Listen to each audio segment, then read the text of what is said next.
Maka Nabi SAW sampai sana mengkhabarkan tentang ini, tentang agama ini, tentang ketuhanan. Belum cerita tentang sholat, belum ada. Sholat fardu 5 waktu belum ada, masa itu. Belum cerita tentang sholat, belum cerita tentang puasa, belum cerita tentang zakat, belum cerita tentang haji, belum. Nabi SAW cuma memperkhabarkan tentang ketuhanan, tentang Allah yang Maha Esa, Al-Khaliq, Al-Malik, Tuhan yang satu, Tuhan yang Maha Esa, yang berhak disembah. Tidak ada Tuhan yang berhak disembah melainkan Dia. La ilaha illallah Muhammad Rasulullah. Tiada Tuhan yang berhak disembah melainkan Allah, dan aku ini adalah utusannya yang membawa risalah dakwah, yang membawa syariat ini. Nabi ditolak mentah-mentah, tapi tidak cukup rupa-rupanya itu. Rupa-rupanya orang berpendidikan ini dia sedikit lain. Corak fikir dia tidak sama dengan orang yang kurang pendidikannya. Apalagi kalau yang memang tidak ada pendidikan. Lalu ketika Nabi keluar daripada kampung itu, hampir semua ada belia-belianya, ada muda-mudanya, ada anak-anak kecil gini. Mana orang tahu? Orang sudah kena upah, awal-awal sudah kena bagi kena bagi songsong. Awal-awal sudah kena bagi titipan upah dari siapa? 2 orang tadi itu daripada Mekah. Nih, nanti ada orang namanya Muhammad. Dia suka kasih kenal nama itu. Nama aku Muhammad. Itu orang gila. Jangan kamu dekat sama dia. Kalau kamu dekat sama dia, kamu kena pukau. Pukau. Nanti kamu akan terpukau dengan apa yang dia bicarakan. Nanti kamu akan ikut dia. Nanti kamu akan kasih tinggal orang tua kamu. Nanti kamu akan tinggal akan rumah kamu. Nanti kamu akan tinggal kaum kerabat kamu. Dan kamu akan tinggal agama nenek moyang kamu yang kamu sudah anuti ini. Maka orang yang tidak punya pendidikan itu mudah terpedaya, jemaah. Maka sebab itu jemaah, kita sangat penting hal pendidikan ini. Alhamdulillah di tempat ini, di kampung kita ini, alhamdulillah semuanya ada pendidikan. Ada pendidikan. Ada sekolah. Contohnya datuk kita itu. Itu contoh sudah itu. Contoh kita punya pengurusi. Cikgu boleh dia. Hampir rata-rata sini orang cikgu. Kalau masuk saya di dalam itu, ada berapa orang sudah cikgu di dalam tuh. Sangat penting pendidikan. Untuk apa? Untuk membuat satu keputusan yang sangat penting. Ini pendidikan yang cukup penting jemaah. Maka bayangkan begini, Nabi Muhammad SAW itu apabila dia berhadapan dengan orang-orang yang sedikit kurang kefahaman dia, apa yang dia dapat? Apa natijah yang Nabi dapat ketika itu? Nabi SAW diiring.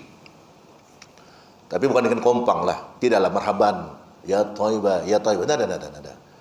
Nabi SAW itu diiring, bermula daripada Taif itu sampai antara sempadan Taif dengan Mekah, dan Nabi berhenti di kawasan kebun kurma. Diiring dengan apa? Diiring dengan lontaran batu. Nabi SAW pada ketika itu dia bersama dengan anak angkat dia, Zaid bin Harithah. Dalam riwayat Zaid bin Harithah itu dalam umur 8 atau 9 tahun lah. Ini adik-adik ada umur 9 tahun dek. Siapa umur 9 tahun? Angkat tangan. 9 tahun kau? 10 7 10 9 7 9 tahun Bapak Ibu. Zaid bin Harithah cuba untuk kawal Nabi daripada dilontar. Apakan daya anak kecil jemaah. Zaid bin Harithah itu dalam riwayat dia kena di kepala, hampir pingsan. Orang budak kecil mana tahu apa-apa.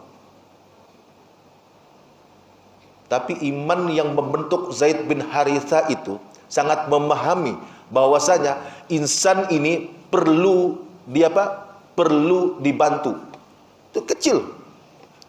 Anak yang sekecil macam gitu pun sanggup berkorban. Kenapa? Karena memahami tentang konsep ketuhanan itu sendiri. Nabi lari itu di perbatasan. Kusingkatkan cerita jemaah, ketika Nabi SAW di bawah pohon kurma itu, Nabi bermunajat kepada Allah Subhanahu wa taala. Sampai saja Nabi SAW, ya Rabb, kemana ingin ku bawa agama ini ya Rabb? Aku tidak peduli ya Rabb, kemana saja engkau perintahkan ku pergi, akan ku pergi ya Rabb. Nabi menangis tuh. Kalau Nabi tidak bersungguh-sungguh ketika itu, tidak nama aku Zulkifli kali. Nama aku pun mungkin ya bukan kali.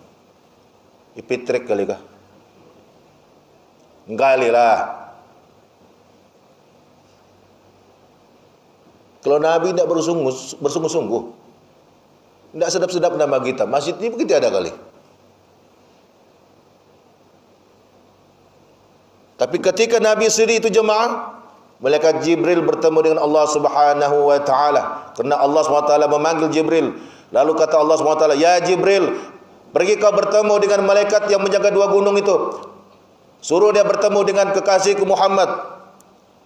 Jibril turun, bertemu dengan malaikat menjaga dua gunung tu. Wahai malaikat yang menjaga dua gunung, Allah Subhanahu wa taala memerintahkan kepadamu agar bertemu engkau dengan kekasihnya Muhammad. Pergi, minta apa saja arahan daripadanya. Malaikat itu sifatnya sami'na wa atta'na. Dia dengar dan dia mentaati. Dia tidak pernah bilang macam payah pula. Nada. Bayangkan malaikat Malik itu di jaga neraka itu, nada. Menangislah ke dalam tu. Mikir ampun aku. Tiada. Dia tidak feeling. Dia tidak rasa sedih. Sanalah kau. Siapa suruh kau? Memuntul kita sana dalam neraka tu, nada. Dia tengok saja kata, "Rawa. Sakit? Hantam kau sana. Siapa suruh kau?" Kenapa? Sami'na wa ta'ana. Dia mendengar perintah Allah. Dia dengar. Wa ta'ana, dia taat akan perintah Allah Subhanahu wa taala.